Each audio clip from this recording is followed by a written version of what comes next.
Le plus grand enjeu, l'unité. Depuis plusieurs années, la croissance de Facebook, de Google est impressionnante. Face à ce pouvoir financier, ce succès public, il me semble que la seule porte de sortie, c'est l'unité pour développer des produits en commun, pour attirer le public, mais aussi mieux attirer les annonceurs et les agences médias. La mesure d'audience, elle ne cesse de se réinventer, puisque en fait, nos travaux sont le reflet des demandes des annonceurs, des agences. Donc en continu, on invente de nouvelles formes pour connaître encore plus précisément les audiences. On a déjà commencé, par exemple, sur le digital, où on développe de l'audience hybride avec Médiamétrie, du dénombrement d'un côté, du panel de l'autre. Ça fait partie de toutes les réflexions futures.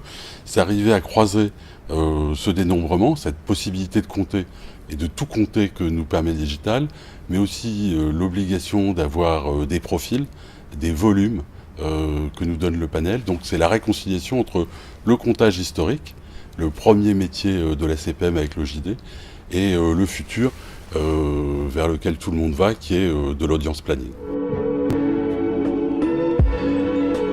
Il y a un excellent exemple qui nous vient d'Israël.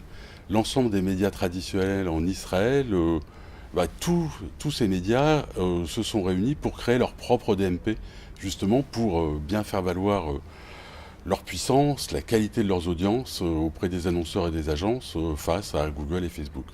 Donc le défi pour les médias historiques, c'est sur la monétisation, mais pour moi ça passera forcément par des alliances pour que toute la diversité puisse pour une fois être mise en avant, mais mise en avant de manière collégiale, consensuelle, pour faire valoir de manière plus forte les forces, et en particulier les forces des marques médias de presse.